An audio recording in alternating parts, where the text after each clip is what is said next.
Hi hello नमस्कार मंडळी, homemaker विद्या या चॅनलमध्ये मी विद्या तुमचं सगळ्यांचं अगदी मनापासून स्वागत करत आहे।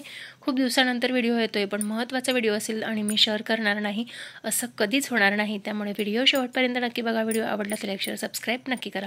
तर मैत्रिणींनो, तुम्हाला सगळ्यांना माहिती आहे लक्ष्मीपूजन आलेलं आहे आणि लक्ष्मीपूजनाच्या दिवशी तुम्हाला एक महत्त्वाचा उपाय करायचा आहे। लक्ष्मीचा अखंड आपल्या घरात वास राहावा, लक्ष्मी अखंड टिकून राहावी, जी लक्ष्मी आपल्या घरात आहे ती आपलं घर सोडून जाऊ नये, त्यासाठी तुम्हाला एक अत्यंत महत्त्वाची अशी पोटली बनवायची आहे आणि त्या पोटलीमध्ये तुम्हाला काय काय घ्यायचं आहे हे मी तुम्हाला व्हिडिओच्या शेवटपर्यंत सांगणार आहे। त्यासाठी व्हिडिओ शेवटपर्यंत नक्की बघा। व्हिडिओ आवडला तर व्हिडिओला लाईक शेअर सबस्क्राइब नक्की करा आणि मला एक कमेंट करून नक्कीच सांगा तुम्हाला माझे व्हिडिओज कसे वाटतात ते। आणि बरेच जण असे आहेत की व्हिडिओ बघतायत पण अजून सबस्क्राइब केलेलं नाहीये, तर मैत्रिणींना आवर्जून सबस्क्राइब करा। तुमचं एक सबस्क्राइब आमचं काम करण्याचं प्रोत्साहन वाढवत असतं, त्यामुळे आवर्जून सबस्क्राइब करा आणि मला कमेंट करून नक्की सांगा की तुम्ही माझे नवीन सबस्क्राइबर आहात आणि तुम्हाला कशाबद्दल व्हिडिओ हवे ते नक्की सांगा, मी तेही बनवण्याचा प्रयत्न नक्की करेन। तर मैत्रिणींनो, तुम्ही या सगळ्या वस्तू बघतायत, तर त्या सगळ्या वस्तूंची आपल्याला पोटी बनवायची आहे, पण त्या किती काय घ्यायच्या आहेत, कोणती सेवा करायची आहे ते मी तुम्हाला डिटेलमध्ये शेअर करणार आहे। त्यासाठी व्हिडिओ शेवटपर्यंत नक्की बघा। व्हिडिओ आवडला तर लाईक शेअर सबस्क्राइब नक्की करा। तर मैत्रिणींनो, सगळ्यात पहिले घ्यायचे आहे कमळगट्ट्याचे मणी। कमळगट्ट्याचे मणी हे महालक्ष्मीला अत्यंत प्रिय आहेत, त्यामुळे कमळगट्ट्याचे मणी घ्यायचे आहेत। त्यानंतर गोमती चक्र घ्यायचा आहे। त्यानंतर तुम्हाला पांढरी कवडी मिळाली तर पांढरी कवडी घ्या, पण मला ही पिवळी कवडी मिळालेली आहे ती मी पिवळी कवडी घेतलेली आहे। त्यानंतर तुम्हाला विष्णू कवडी घ्यायची आहे, अशी थोडीशी तपकिरी रंगाची आहे, ती तुम्हाला घ्यायची आहे। त्यानंतर 5 सुपाऱ्या घ्यायच्या आहेत। कमळगट्ट्याचे मणी 5, गोमती चक्र 5, पांढऱ्या कवड्या किंवा पिवळ्या कवड्या 3, विष्णू कवड्या 3, त्यानंतर सुपाऱ्या मी ते 5 घेतलेल्या आहेत। त्यानंतर हळकुंड घेतलेले आहे। काळी हळद मिळाली तर बेस्ट आहे, नाही मिळाली तर हळकुंड घ्या, फक्त लेकुरवाळे हळकुंड घ्या या पद्धतीचे, ज्याला छोटीशी परत हळद येण्याचा प्रयत्न होत असेल ती हळकुंड घ्यायची आहे। त्यानंतर तुम्हाला अक्षदा घ्यायच्या आहेत।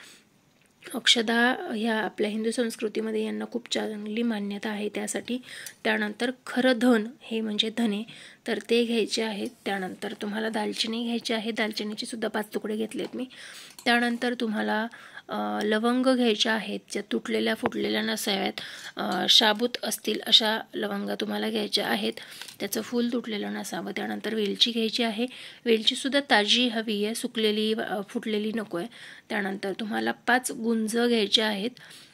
त्यानंतर तुमच्याजवळ जर सोन्या चांदीचं नाणं असेल तर ते तुम्ही आवर्जून ठेवू शकता, आणि जर ते सोन्या चांदीचं नाणं नसेल तर तुम्ही आपल्याजवळ जो रुपया असतो तो सुद्धा ठेवू शकतात। आणि ते सगळं ठेवण्यासाठी तुम्हाला अशी मी ही पोटली बनवलेली आहे, बघू शकताय अशी मी पोटली बनवून घेतलेली आहे, घरीच बनवली आहे मी। अशी पोटली बनवून घेऊ शकता, किंवा असं हे कापड आहे लाल शुभ्र, म्हणजे लाल स्वच्छ आणि न वापरलेला नवीन कपडा घ्यायचा आहे।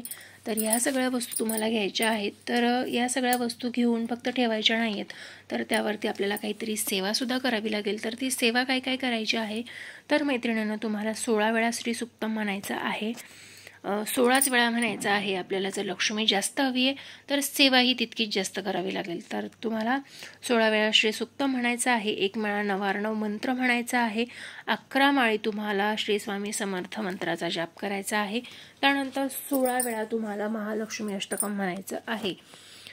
तर एवढी सगळी सेवा तुमच्याच्याने होईल का, तर करावीच लागेल। तुम्हाला जर महालक्ष्मीला आपल्या घरात आकर्षित करायचं आहे, महालक्ष्मी आपल्या घरात अखंड वास करावी असं तुम्हाला वाटत असेल, महालक्ष्मीने आपलं घर सोडून जाऊ नये, आपल्या घरात निरंतर तिने वास करावा असं वाटत असेल, तर तुम्हाला एवढी सेवा करायची आहे। काय तर 16 वेळा श्री सुक्तम, 1 माळ नवार्णव मंत्र, 11 माळी श्री स्वामी समर्थ माळ, 11 वेळा श्री स्वामी समर्थ महाराजां 11 माळी श्री स्वामी समर्थ महाराजांचा मंत्र जाप करायचा आहे, 16 वेळा महालक्ष्मी अष्टकमचा जाप करायचा आहे।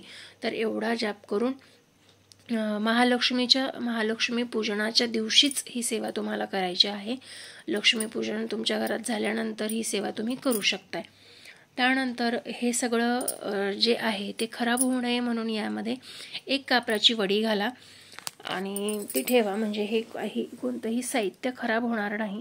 त्यानंतर ही पोटली एकदा महालक्ष्मी पूजनाला पूजली म्हणजे झालं का, तर नाही, ही पोटली तुम्हाला परत एकदा तुम्हाला प्रत्येक महिन्याची जी दुर्गाष्टमी येते त्यावेळी तिचं पूजन करायचं आहे.